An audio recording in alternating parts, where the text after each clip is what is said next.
Greg here. This is a Tier 2 EcoWarrior rush. We are not going to train the Broodlord because very few of our creatures actually need Synapse.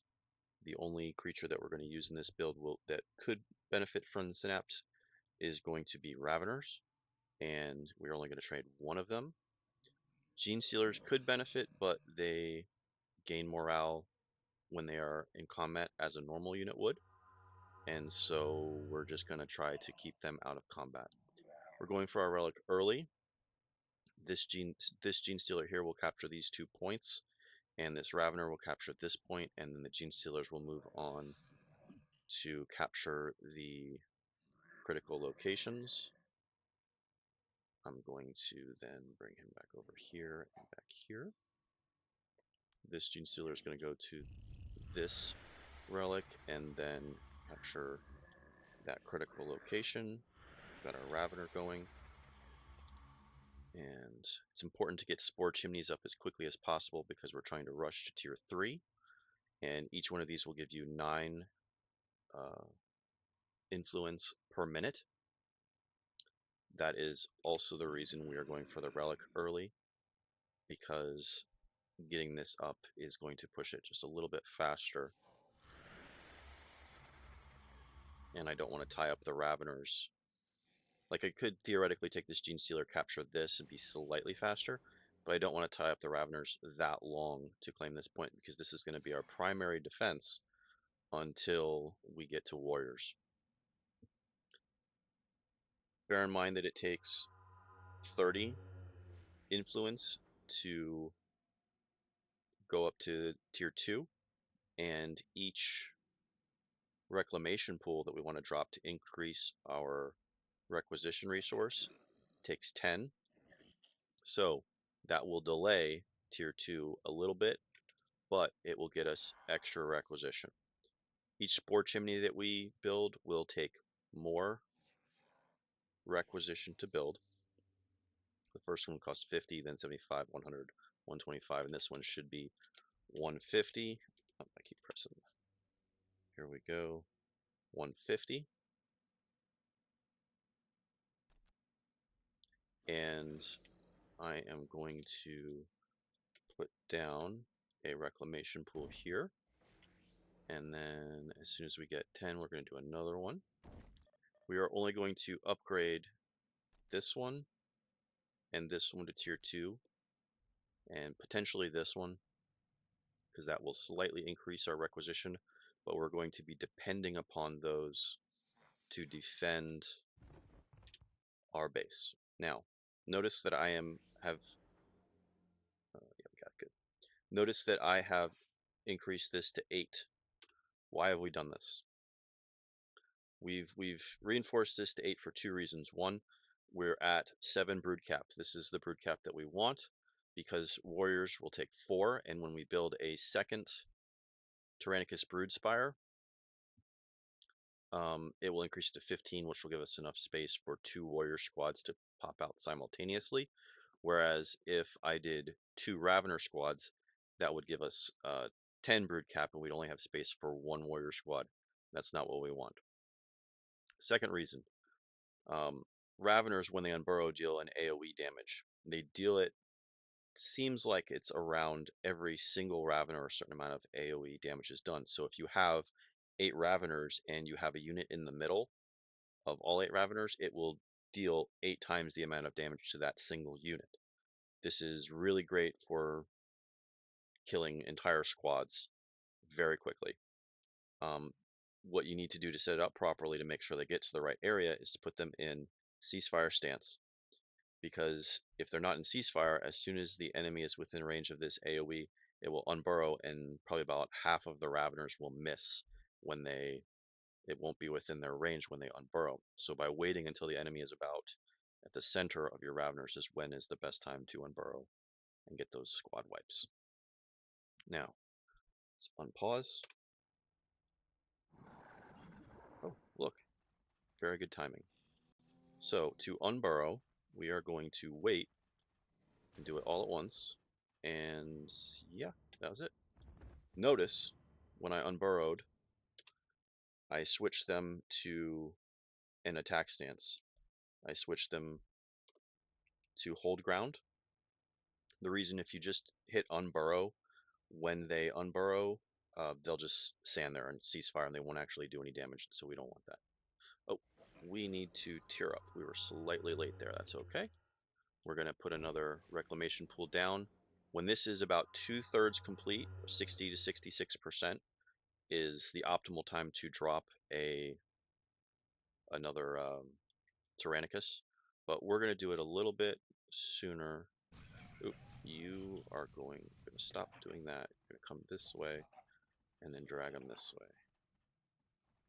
See if they're going to take any bait.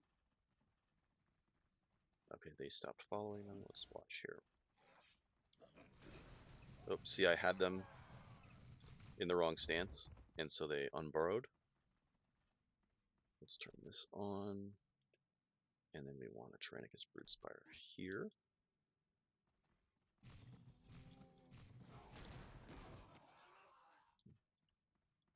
Nope, we just did another squad wipe. All right, now we don't want to fight him. He's going to be Captain Tycho's tough. So we're going to leave him alone. He doesn't have any support.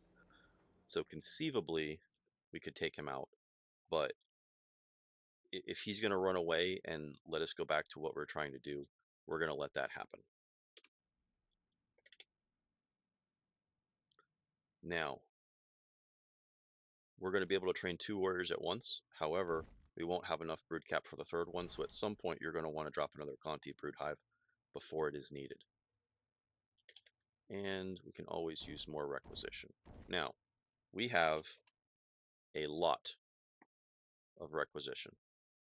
Each one of these warriors will take 240, and then the tyrant is going to be 300, and so that's enough to do a warrior here.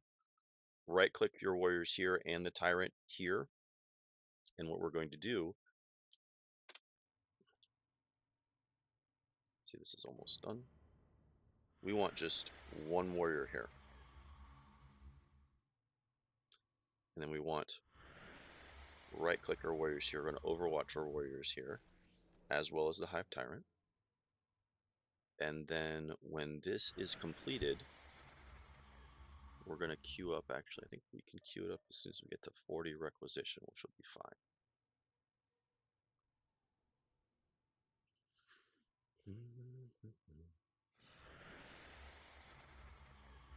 There we go. Bring him over here. Conceivably, instead of dropping these reclamation pools, you could have gone for a Carnifex chamber or a Xenotype Broodwomb, but we did what we did. We're going to keep at it. I tend to like to stay melee with the warriors, and so we'll do some Rending Claws, and then these guys, the Raveners, we'll give them Death Spitters. And we can start our assault if we really want to. Maybe we'll take care of that.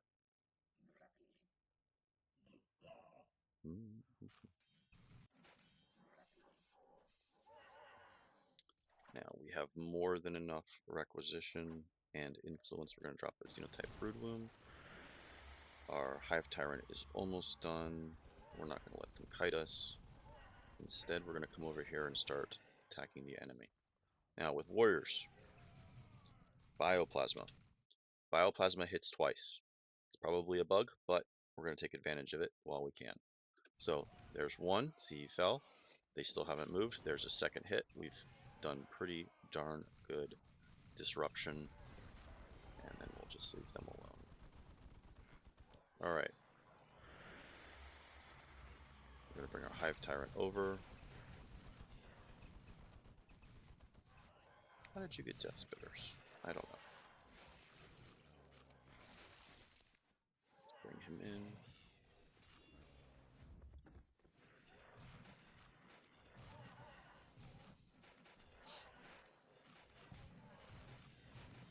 Alright. So you're kind of getting the gist of what we've done here is we've gotten a lot of warriors early on we're going to follow up with Zoanthropes. We'll put them right here. Where are you going? We want to decap.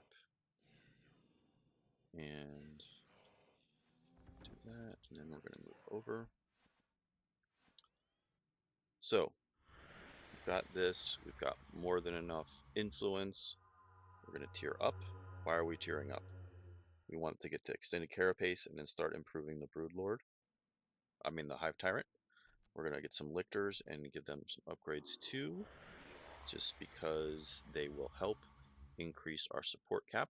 We have maximized our brood cap, so we don't have any more space there. We will not be able to get 3 Lictors, but we'll be able to get a number of Lictors.